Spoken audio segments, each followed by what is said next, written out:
Hi friends, నేను మీ Gnaneshwar.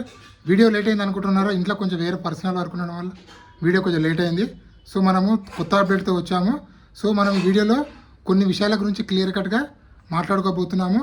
Big boss family week కదా, family week సెంటిమెంటల్గా ఉండాలని చెప్పి బిగ్ బాస్ ఒక టాస్క్ పెట్టడం జరిగింది. ఆ టాస్క్లో ప్రతి ఒక్కరికి టైమింగ్ ఇస్తాడు. అంటే వాళ్ళ ఫ్యామిలీతోటి ఎంత గడపచ్చు అని టైమింగ్ ఇవ్వడం జరుగుతుంది. ఆ టైమింగ్లో ఎవరికి ఎంత టైమింగ్ వచ్చింది అనేది ఈ వీడియోలో క్లియర్ కట్గా మాట్లాడుకుందాము. అలాగే కెప్టెన్ తనుజ స్వార్థంగా 60 మినిట్స్ తీసుకోవడం జరిగింది. తనకి ఇంత స్వార్థం ఎందుకు అర్థం కాదు. మొత్తానికి తను 60 మినిట్స్ తీసుకుంది. సో ఓవరాల్గా బిగ్ బాస్ హౌస్లో కంటెస్టెంట్లందరికీ ఎన్ని మినిట్స్ వచ్చాయనేది వీడియోలో క్లియర్ కట్గా మాట్లాడుకుందాము. మనం ఫస్ట్ నుంచి చెప్పిన విధంగానే తనుజ సిస్టరు, అలాగే సుమన్ శెట్టి వాళ్ళ ఫ్యామిలీ, అలాగే డెమాన్ పవాల మమ్మీ గారు రాబోతున్నారు. మనం ఏ విధంగా చెప్పామో ఆ విధంగానే 24/7 లైన్లో వస్తూనే ఉన్నారు. ఆల్రెడీ వాళ్ళ సంబంధించిన ప్రోమోలు కూడా రిలీజ్ అవుతూనే ఉన్నాయి. అలాగే బిగ్ బాస్ హౌస్లో కంటెస్టెంట్ల ఓటింగ్ ఎలా ఉంది, ఎవరు సేఫ్ జోన్లో ఉన్నారో, ఎవరు డేంజర్ జోన్లో ఉన్నారో, ఎవరు ఎలిమినేషన్ దగ్గర ఉన్నది ఈ వీడియోలో మనము క్లియర్ కట్గా మాట్లాడుకోబోతున్నాము. అలాగే బిగ్ బాస్ 9 విన్నర్ అయ్యే ఛాన్స్ ఎవరికి ఉందనేది కూడా మాట్లాడుకుందాము. అలాగే బిగ్ బాస్ 9 టాప్ 5 కంటెస్టెంట్లు ఎవరు అనేది కూడా వీడియోలో క్లియర్ కట్గా మాట్లాడుకుందామా. ఇంకొకటి, ఇమాన్యుయల్ ఓటింగ్ పవన్ కళ్యాణ్తో సరి సమానంగా పడుతుందని చెప్పి మనకైతే లేటెస్ట్ అప్డేట్ అయితే వచ్చింది. అది నిజమా ఫేకా అనేది కూడా ఈ వీడియోలో మనము క్లియర్ కట్గా మాట్లాడుకోబోతున్నాము.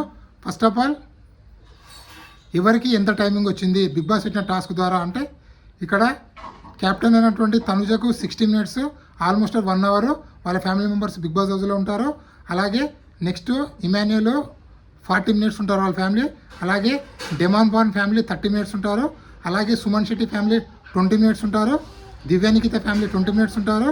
Ritu Chaudhary family 15 minutes, Kalyan family 15 minutes, Bharani family 15 minutes. ఇక్కడ సంజన గారి ఫ్యామిలీ కూడా వస్తుంది. సో బిగ్ బాస్ దాన్ని హైడ్ చేస్తున్నాడు. సంజన గారు కూడా టోటల్గా 15 మినిట్స్ అయితే రాబోతుందని చెప్పి మనకైతే అప్డేట్ అయితే వచ్చింది.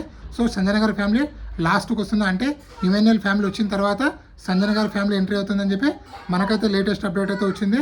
సో అలాగే బిగ్ బాస్ విన్నర్ అయ్యే ఛాన్స్ ఎవరికి ఉంది? సో బిగ్ బాస్ విన్నర్ అయ్యే ఛాన్స్ 100% కళ్యాణ్ పడాలకు, అలాగే తనుజ, వీళ్ళిద్దరి మధ్యలో టఫ్ ఫైట్ అయితే నడుస్తుంది. అయితే మేల్ కంటెస్టెంట్ కావాలి లేదా ఫీమేల్ కంటెస్టెంట్. సో వీళ్ళిద్దరి మధ్యలోనే నువ్వా నేనా అట్లా కొనసాగుతుంది. వీరితో పాటు ఇంకొక పర్సన్ పేరు కూడా వినిపిస్తుంది. అదే ఇమాన్యుయల్. కమెడియన్ అయినా ఆల్రౌండర్ అయినా తను ఇమాన్యుయల్ పేరు కూడా గట్టిగా అనిపిస్తుంది. ఎందుకంటే 10 వారాల తర్వాత నామినేషన్లు వచ్చినట్టు ఇమాన్యుయల్ ఓటింగ్ 25%లో కొనసాగుతుంది. సో ఇదే విధంగా కొనసాగితే ఇమాన్యుయల్ కూడా గట్టి పోటీ ఇవ్వగలుగుతాడు పవన్ కళ్యాణ్కు, అలాగే తనుజకు. ఎందుకంటే ఇమాన్యుయల్ ఫ్యాన్స్ చాలా ఎక్కువ మొత్తంలో ఉందని చెప్పి అనిపిస్తుంది మనకు. ఎందుకంటే తన ఓటింగ్ చూస్తే చాలా అంటే చాలా షాకింగ్గా ఉంది. 10 వారాల తర్వాత నామినేషన్కి వచ్చిన తర్వాత ఇంత గట్టి ఓటింగ్ ఉన్నది నేనైతే ఎక్స్పెక్ట్ చేయలేదు. ఎందుకంటే ఇక్కడ 7 వారాల తర్వాత డైరెక్ట్ నామినేషన్కి వచ్చినటువంటి సందీప్ మాస్టర్ ఎలిమినేషన్ ఇంటికి వెళ్ళిపోయాడు. కానీ ఇక్కడ 10 వారాల తర్వాత వచ్చినా కూడా 25% ఓటింగ్ పడుతుందంటే ఇది నాటే జోక్ అండి. చాలా గ్రేట్ అని చెప్పుకోవచ్చు ఇమాన్యుయల్. సో అలాగే టాప్ 5లో ఎవరుంటారో అన్అఫీషియల్ ఓటింగ్ ప్రకారం ఓటింగ్ ఎలా ఉంది ఇప్పుడు మాట్లాడుకుందాము. అన్అఫీషియల్ ఓటింగ్ ప్రకారము నామినేషన్లు టోటల్గా 6 కంటెస్టెంట్లు అయితే ఉండడం జరిగింది. కళ్యాణ్ పడాల, ఇమాన్యుయల్, భరణి, డెమాన్ పవన్, సంజన, దివ్యానికిత. టోటల్గా 6 కంటెస్టెంట్లు అయితే నామినేషన్లో ఉన్నారు. సో వీళ్ళలో కళ్యాణ్ పడాల ఓటింగ్ అనేది టాప్లో కొనసాగుతుంది.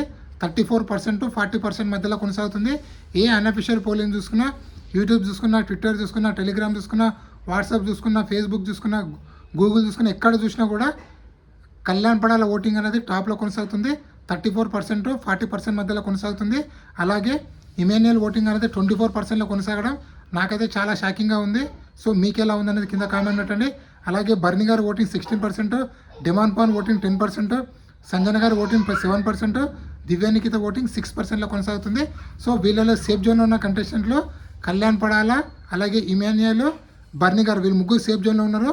డేంజర్ జోన్లో ఉన్న కంటెస్టెంట్లు డెమాన్ పవన్, సంజన, వీరిద్దరు డేంజర్ జోన్లో ఉన్నారు. ఎలిమినేషన్ దగ్గర ఉన్న కంటెస్టెంట్లు దివ్యానికిత అయితే ఎలిమినేషన్ చాలా దగ్గర ఉందని చెప్పి క్లియర్ కట్గా అర్థమవుతుంది మనకు. సో ఇక్కడ ఫ్యామిలీ మెంబర్స్ వచ్చిన ప్రతి ఒక్కరు వాళ్ళకి సంబంధించినటువంటి స్వీట్లు తీసుకొని రావడం జరుగుతుంది. అంటే వాళ్ళకి ఏ స్వీట్ ఇష్టమో ఆ స్వీట్లు తీసుకొని రావడం జరుగుతుంది. ఇక్కడ తనుజ గారి సిస్టర్ మటన్ బిర్యానీ, అలాగే సుమన్ శెట్టి వాళ్ళ వైఫ్ స్వీట్, అలాగే వాళ్ళ డిమాండ్ వాళ్ళ మమ్మీ గారు కూడా డిమాండ్కి ఇష్టమైన ఫుడ్ తీసుకురావడం జరిగింది. సో అలాగే టాప్ 5 కంటెస్టెంట్లు ఎవరు ఉంటారనేది మాట్లాడుకుందాము. టాప్ 5 కంటెస్టెంట్లు నాకు తెలిసినంత వరకు అయితే కళ్యాణ్ పడాల, తనుజ, ఇమాన్యుయల్, డిమాన్ పవన్. 5th ప్లేస్ కోసం నలుగురు కొట్లాడుతున్నారు. సుమన్ శెట్టి, బర్ని గారు, రీతు చౌదరి, సంజన గారు. సో వీళ్ళు నలుగురు అయితే కొట్లాడుతున్నారు. వీళ్ళు నలుగురు ఎవరో ఒకరు అయితే 100% టాప్ 5లోకి వచ్చే ఛాన్స్ అయితే ఉంది. సో అలాగే మీ టాప్ 5 ఎవరు అనుకుంటున్నారు అనేది కింద కామెంట్ పెట్టండి. అలాగే బిగ్ బాస్ 9 విన్నర్ ఎవరైతారు? మేల్ కంటెస్టెంటా, ఫీమేల్ కంటెస్టెంటా, కళ్యాణ్ పడాల్ అవుతాడా, తనుజ అవుతుందా, లేకపోతే మన ఇమాన్యుయల్ అవుతారు? ఎవరైతారు అనేది కూడా కింద కామెంట్ పెట్టండి. అలాగే టాప్ 5లో ఎవరు ఉంటారు అనేది కూడా కింద కామెంట్ పెట్టండి. నామినేషన్లో ఉన్నటువంటి 6 కంటెస్టెంట్లో మీరు ఎవరికి ఓటేస్తున్నారు, అలాగే ఎవరు ఎలిమినేషన్ అయితే బాగుంది అనుకుంటున్నారు, అలాగే ఎవరు సేఫ్ జోన్లో ఎవరు ఎలిమినేషన్ అయితే బాగుంది అనుకుంటున్నారు అనేది కింద కామెంట్ పెట్టండి. అలాగే కళ్యాణ్ పడాల ఫ్యాన్స్ ఉంటే ఈ వీడియోని లైక్ చేయండి, షేర్ చేయండి, సబ్స్క్రైబ్ చేసుకోండి. మొత్తానికి విన్నర్ ఎవరు అవుతారు అనేది కూడా కింద కామెంట్ పెట్టండి. అలాగే నాకు ఒక ఇన్స్టాగ్రామ్ ఐడి ఉంది. ఆ ఇన్స్టా ఐడి పేరు జ్ఞానేశ్వర్ బీబీ రివ్యూస్ ఉంటుంది. ఇన్స్టా ఐడిని ఫాలో అవడం వల్ల బిగ్ బాస్ 9 సంబంధించిన ప్రతి ఒక్క అప్డేట్ అనేది నేను 24/7 ఇన్స్టా స్టోరీ రూపంలో పెడుతూ ఉంటాను. సో ఇన్స్టా ఐడిని ఫాలో అవ్వండి. అలాగే కొత్త యూట్యూబ్ ఛానల్ కూడా సపోర్ట్ చేస్తారని మనసారా కోరుకుంటూ నేను మీ జ్ఞానేశ్వర్.